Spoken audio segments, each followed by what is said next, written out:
नमस्कार विद्यार्थी मित्रांनो, इयत्ता 10वी विज्ञान आणि तंत्रज्ञान भाग 2 यामधील पाठ क्रमांक 4 पर्यावरणीय व्यवस्थापन।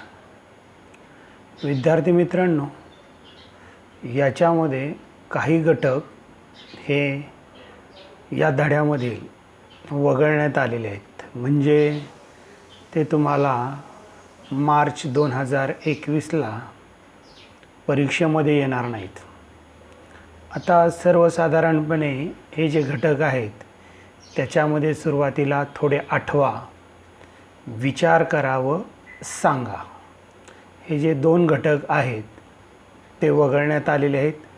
त्यानंतर विचार करा व सांगा यावरती आधारित 4.1 अन्न साखळी ही जी आकृती आहे इथे मी दाखवतो, ही कर्सरच्या साहाय्याने ही देखील कमी करण्यात आलेली आहे, म्हणजे आता हे तुम्हाला अभ्यासाला नाही।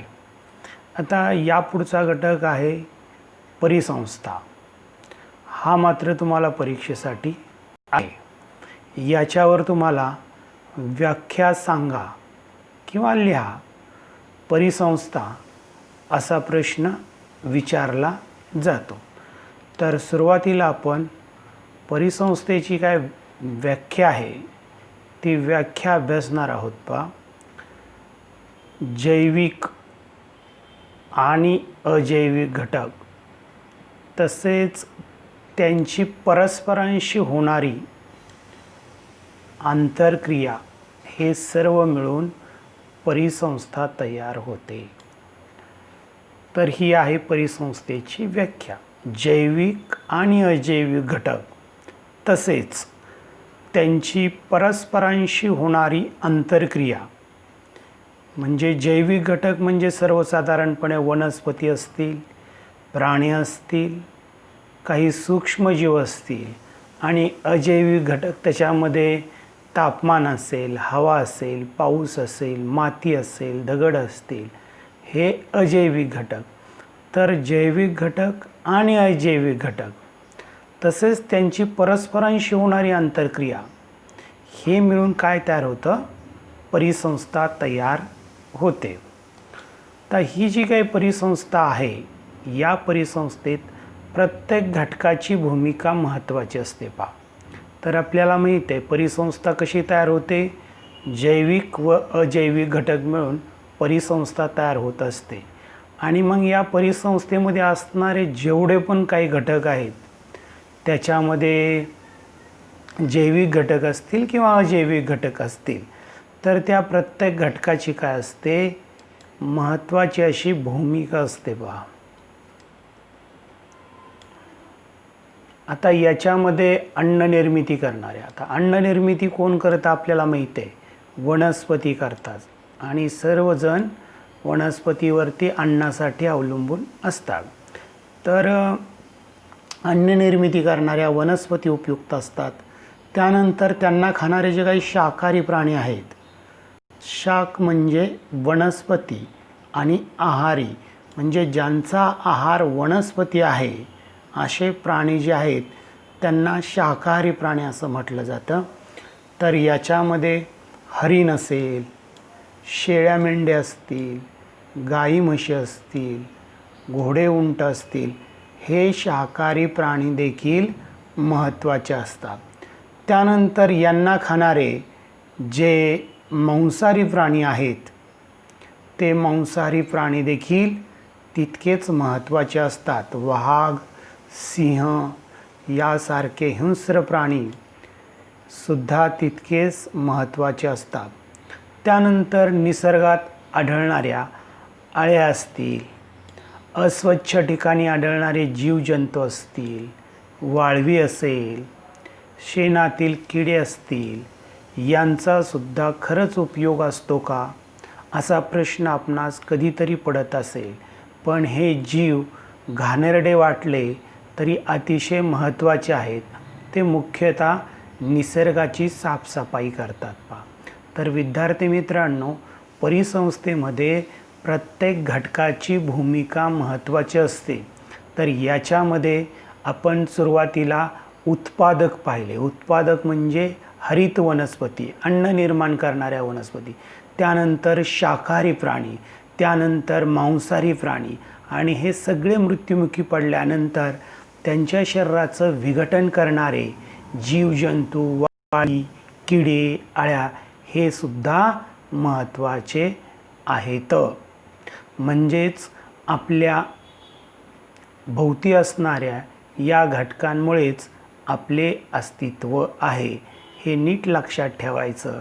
आणि यासाठी सर्व घटकांची योग्य ती काळजी आपण घेतली पाहिजे. तर विद्यार्थी मित्रांनो, आता आपण परिसंस्थेची व्याख्या पाहिली आणि या प्रत्येक परिसंस्थेमध्ये जे असणारे जे घटक आहेत त्या प्रत्येक घटकाची भूमिका कशी महत्त्वाची आहे हे आपण अभ्यासलं आणि या घटकांची आपण योग्य ती काळजी घेतली पाहिजे. आता यानंतरचा पुढचा जो घटक आहे पहा, त्याच्यामध्ये जो परिसंस्थांमधला जो ओघ तक्ता आहे, ओघ तक्ता पूर्ण करा. तर तो ओघ तक्ता अभ्यासक्रमामधून वगळण्यात आलेला आहे विद्यार्थी मित्रांनो. त्यामुळे त्यावरती आधारित तुम्हाला प्रश्न विचारले जाणार नाहीत. आता त्याच्याखाली हा घटक आहे पहा. तर दक्षिण भारत, आपल्याला माहीत आहे दक्षिणेकडचा भारत, आणि त्यामध्ये असणारी जी काही विविध राज्य आहेत त्याच्यामध्ये कर्नाटक असेल, तामिळनाडू असेल, आंध्र प्रदेश असेल किंवा केरळ असेल, तर या राज्यांमध्ये मोठ्या प्रमाणावरती काय केलं जातं, भात शेती केली जाते, म्हणजे भाताचं पीक घेतलं जातं. तेथील भात पिकावर अन्नासाठी मोठ्या प्रमाणावर नाकतोडे येतात पहा. त्या ठिकाणी भात पिकावर अन्नासाठी मोठ्या प्रमाणात कोण येतात, नाकतोडे येतात, बरोबर. त्याचबरोबर तेथील शेतजमिनीमधील चिखलात नाकतोडे यांचा भक्ष्य म्हणून उपयोग करण्याकरता बेडकांची संख्यासुद्धा मोठ्या प्रमाणात असते पहा. म्हणजे आता नाकतोडे आहेत, तर नाकतोडे असल्यामुळं या नाकतोड्यांचा भक्ष्य म्हणून कोण उपयोग करतं, तर बेडूक उपयोग करतात. म्हणून त्या ठिकाणी असणारा जो चिखल आहे त्या चिखलामध्ये बेडकांची संख्यासुद्धा मोठ्या प्रमाणावरती असते. आणि आवडते खाद्य म्हणून बेडकांच्या भक्षणासाठी सापही तेथे असतात, बरोबर. तर ही एक प्रकारची काय आहे, अन्न साखळी तयार झालेली आहे पहा. इथं भात दाखवतोय,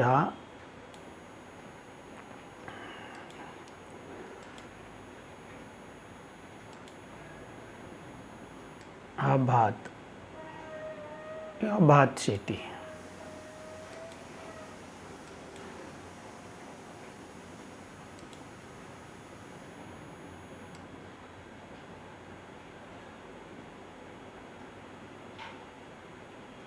इथं हा भात. त्यानंतर त्यांना खाणारे हे नाकतोडे पहा. आणि त्यानंतर इथं हे बेडूक आणि त्यांना खाणारे हे साप. तर या ठिकाणी एक अशी अन्न साखळी तयार झालेली आहे, तुम्ही 9वीमध्ये अभ्यासलेलं आहे पहा. तर हे बाणाच्या सहाय्याने दाखवतोय पहा. हे भाताला हे नाकतोड्यात, या नाकतोड्यांना हे बेडूक खातात आणि बेडकांना हे साप असे खातात पहा. म्हणजे या ठिकाणी एक प्रकारची अन्न साखळी तयार झालेली आहे. आणि ही अन्न साखळी पर्यावरणामध्ये अतिशय महत्त्वाचं काम करत असते. यामध्ये जर काय बिघाड झाला तर पूर्ण पर्यावरण धोक्यामध्ये येऊ शकतं. आता काय झालं, असं तुम्हाला इथं एक प्रश्न विचारलेला आहे, येथील बेडकांची संख्या, हे अचानक येथील बेडकांची संख्या कमी झाली तर काय होईल? भाताच्या पिकावर काय परिणाम होईल? बरोबर. बेडकांची संख्या कमी झाली. बघा आता इथं बेडूक आहेत हां इथं. आता हे जर बेडकांची संख्या कमी झाली तर कुणाची संख्या वाढणार आहे? नाकतोड्यांची संख्या वाढणार आहे. आणि नाकतोड्यांची संख्या जर वाढली तर ते पूर्ण काय करणार आहे? भाताचं पीक खाऊन टाकणार आहेत. त्याच्यामुळं भाताच्या पिकावर विपरीत असा परिणाम होईल, किंबहुना भाताचं पीक नष्ट देखील होऊ शकतं. आता त्यानंतर इथं तुम्हाला असा प्रश्न विचारलेला आहे पहा, कुठल्या भक्षकांची संख्या वाढेल व कुठल्या भक्षकांची संख्या कमी होईल, असा तुम्हाला प्रश्न विचारलेला आहे. कुठल्या भक्षकांची संख्या वाढेल? तर कोण नष्ट झालेलं आहे पहा, हा नष्ट झाला, हा बेडूक चौकोन दाखवतो बरोबर. तर कुणाची संख्या वाढणार आहे? नाकतोड्यांची संख्या वाढणार आहे. कारण नाकतोड्यांचा भक्ष्य म्हणून हा बेडूक उपयोग करत होता, परंतु बेडूकच राहिला नाही तर कुणाची संख्या वाढणार आहे? नाकतोड्यांची. आणि बेडूक राहिला नाही तर त्यांना खाणारे जे काही साप आहेत, म्हणजे त्याचा भक्ष्य म्हणून जे उपयोग करतात साप, त्या सापांची संख्या काय होईल? कमी होईल. कारण त्यांना खाद्य मिळणार नाही आणि खाद्य नाही मिळालं तर ते तिथे राहणार नाहीत. आणि त्याच्यामुळं कुठल्या भक्षकांची संख्या वाढेल? तर नाकतोडे या भक्षकांची संख्या वाढेल. आणि कोणाची संख्या कमी होईल? साप या भक्षकांची संख्या कमी होईल. आणि एकंदरीत तेथील परिसंस्थेवर काय परिणाम होईल? तर त्या ठिकाणची असणारी परिसंस्था ही धोक्यामध्ये येईल. तर इथं एक तुम्हाला प्रश्न दिला होता, म्हणजे जर अन्न साखळीमध्ये जर काय बदल झाला तर त्याचा परिसंस्थेवर कसा परिणाम होतो हे आपल्याला या ठिकाणी दाखवलेलं आहे.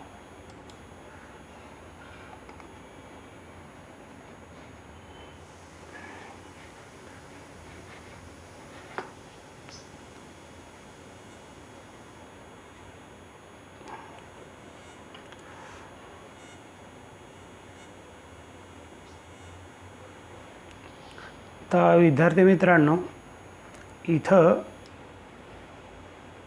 तुम्हाला पर्यावरण व परिसंस्था यांचा कसा संबंध असतो हे आता आपल्याला इथं पाहायचं आहे. तर त्याच्यामधला पहिला जो घटक आहे, म्हणजे पहिला जो मुद्दा आहे, सजीवांवर परिणाम करणारे भौतिक, रासायनिक व जैविक घटक या सर्वांचे मिळून पर्यावरण बनते. पहा, सजीवांवर परिणाम करणारे जे काय भौतिक घटक आहेत, रासायनिक घटक आणि जैविक घटक आहेत, या सर्वांचं मिळून काय बनतंय? तर हे पर्यावरण बनतं. पहा, या सर्वांचं मिळून काय बनतं? पर्यावरण बनतं. तर पर्यावरणाची इथं थोडक्यात व्याख्या दिलेली आहे. पर्यावरण म्हणजे काय? तर पर्यावरण म्हणजे आपल्या सभोवतालची परिस्थिती म्हणजे पर्यावरण, ज्यात अनेक सजीव, निर्जीव, नैसर्गिक व मानवनिर्मित घटक असतात. पहा, पर्यावरण म्हणजे काय? सभोवतालची परिस्थिती. आणि या सभोवतालच्या परिस्थितीत काय असतात? तर अनेक सजीव, निर्जीव, नैसर्गिक आणि मानवनिर्मित घटक असतात. पर्यावरण कशापासून बनतं ते मी सांगितलं. सजीवांवर परिणाम करणारे भौतिक, रासायनिक व जैविक घटक या सर्वांचं मिळून पर्यावरण बनतं. पर्यावरण म्हणजे काय? सभोवतालची परिस्थिती, ज्यात अनेक सजीव, निर्जीव, नैसर्गिक व मानवनिर्मित घटक असतात. पर्यावरणाचे मुख्यतः दोन प्रकार पडतात. पहा, एक नैसर्गिक किंवा प्राकृत पर्यावरण आणि दुसरं मानवनिर्मित पर्यावरण. पर्यावरणाचे मुख्यतः किती प्रकार पडतात? 2. पहिला जो प्रकार आहे पर्यावरणाचा, नैसर्गिक किंवा प्राकृतिक पर्यावरण, ज्यामध्ये हवा, वातावरण, जल, भूमी आणि सजीव यांचा सहभाग असतो. आणि दुसरा जो प्रकार आहे पर्यावरणाचा तो आहे मानवनिर्मित पर्यावरण. तर विद्यार्थी मित्रांनो, पर्यावरणाचे मुख्यतः 2 प्रकार, नैसर्गिक किंवा त्याला प्राकृतिक पर्यावरण म्हणतात, आणि दुसरा जो प्रकार आहे तो आहे मानवनिर्मित पर्यावरण. जे नैसर्गिक पर्यावरण आहे किंवा प्राकृतिक पर्यावरण आहे याच्यामध्ये हवा, वातावरण, जल, भूमी आणि सजीव यांचा समावेश होतो. याच्या पुढचा जो घटक आहे तो आहे पर्यावरणाचे प्रकार पाहिले आपण. आता पर्यावरणातील 2 प्रमुख घटक. तर पर्यावरणातील जे 2 प्रमुख घटक आहेत त्याच्यामध्ये जैविक घटक आणि अजैविक घटक. तर असे हे पर्यावरणाचे 2 प्रमुख घटक आहेत. जैविक आणि अजैविक घटकात सतत महत्त्वपूर्ण आंतरक्रिया घडत असतात. पहा, आता हे जे जैविक आणि अजैविक घटक आहेत, पहा हा आणि हा, या 2 घटकामध्ये सतत महत्त्वपूर्ण आंतरक्रिया घडत असतात. 6वा मुद्दा आहे, पहा, मानवनिर्मित पर्यावरणाचा देखील नैसर्गिक पर्यावरणावर प्रत्यक्ष किंवा अप्रत्यक्ष प्रभाव पडतच असतो. लक्षात ठेवायचं, पर्यावरणाचे 2 प्रकार आहेत, एक नैसर्गिक पर्यावरण आणि दुसरं आहे मानवनिर्मित पर्यावरण. तर या मानवनिर्मित पर्यावरणाचा देखील नैसर्गिक पर्यावरणावर प्रत्यक्ष किंवा अप्रत्यक्ष प्रभाव पडतच असतं. त्यानंतर पुढचा जो घटक आहे, पहा, याच्यावर तुम्हाला परीक्षेमध्ये प्रश्न विचारला जातो. व्याख्या लिहा परिस्थितिकी. इंग्लिशमध्ये याला इकॉलॉजी असं म्हटलं जातं. परिस्थितिकीची व्याख्या काय आहे? तर पर्यावरणातील जैविक आणि अजैविक घटक. काय?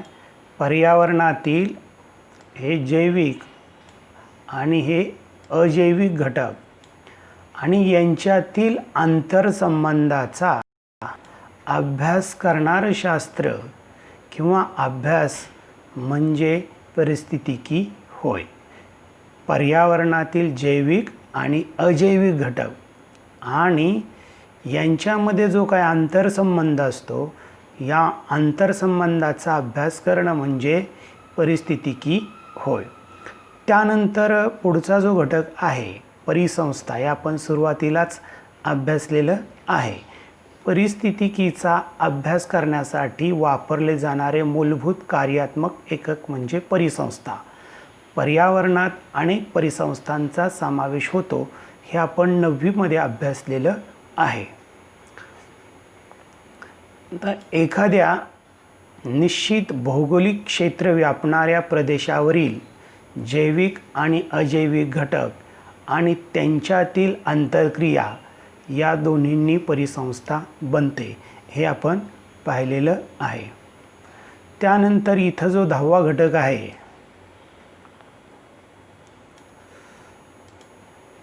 पर्यावरणातील विविध चक्रे. पहा, आपल्याला माहिती आहे पर्यावरणामध्ये विविध चक्रे आहेत. तर याच्यामधलं पहिलं जे चक्र आहे ते आहे जलचक्र. त्यानंतर त्याच्या पुढचं जे चक्र आहे ते आहे कार्बन चक्र. त्यानंतर नायट्रोजन चक्र, ऑक्सिजन चक्र इत्यादी पर्यावरणाचे संतुलन अखंडितपणे टिकवून ठेवतात. तर विद्यार्थी मित्रांनो, पर्यावरणामध्ये जो काही एक बॅलन्स आहे, एक प्रकारचा संतुलन आहे, ते अखंडितपणे टिकवून ठेवण्याचं काम ही पर्यावरणामध्ये असणारी जी काही विविध चक्रे आहेत, त्याच्यामध्ये जलचक्र म्हणजे पाण्याचं चक्र, पाण्याची वाफ बनते, वाफेचे ढग बनतात, त्याचं पुन्हा पाण्यामध्ये रूपांतर होतं. कार्बन चक्र म्हणजे कार्बनपासून पुढं त्याचे विविध संयुगन, त्यानंतर पुन्हा कार्बन वातावरणात जाणं, नायट्रोजन येणं आणि पुन्हा वातावरणात जाणं. अशा प्रकारची ही जी काय वेगवेगळी चक्र आहेत, ही वेगवेगळी चक्र काय करतात, पर्यावरणाचं संतुलन अखंडितपणे टिकवून ठेवण्याचं काम करतात. त्यानंतर परिसंस्थेमध्ये विविध अन्नसाखळ्या असतात. आपल्याला माहिती आहे, आत्ताच आपण एक अन्नसाखळी पाहिली, भाताचं पीक, नाकतोडे, बेडूक आणि साप. तर अशा प्रकारच्या विविध अन्नसाखळ्यांदेखील पर्यावरणाचं संतुलन कायम राखलं जातं. आता याच्या पुढचा जो मुद्दा आहे, निसर्ग टिकला तरच मानव टिकेल, आपल्याला माहिती आहे.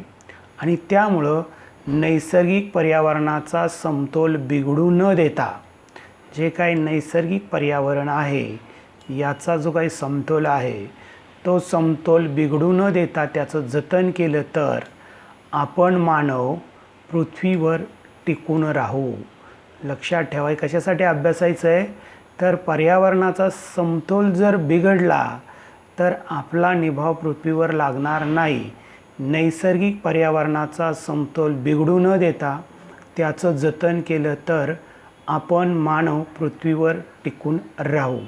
आणि विद्यार्थी मित्रांनो, हे एक लक्षात ठेवायचं, आपल्याला पूर्वजांकडून पृथ्वी वारसा हक्काने मिळालेली नाही.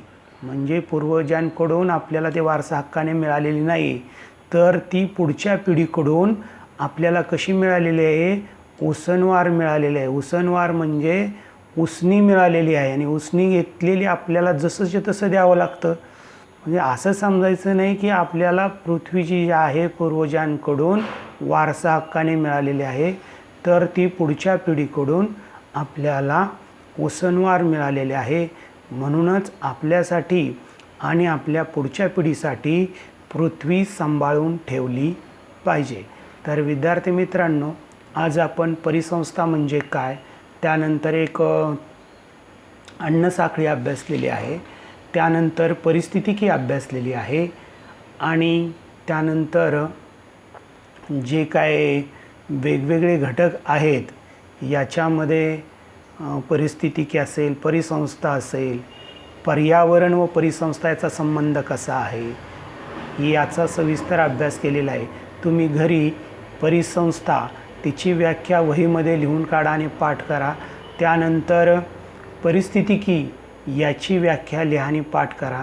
पर्यावरणाचे प्रकार, पर्यावरणाचे घटक या सर्वांचा तुम्ही व्यवस्थित अभ्यास करा.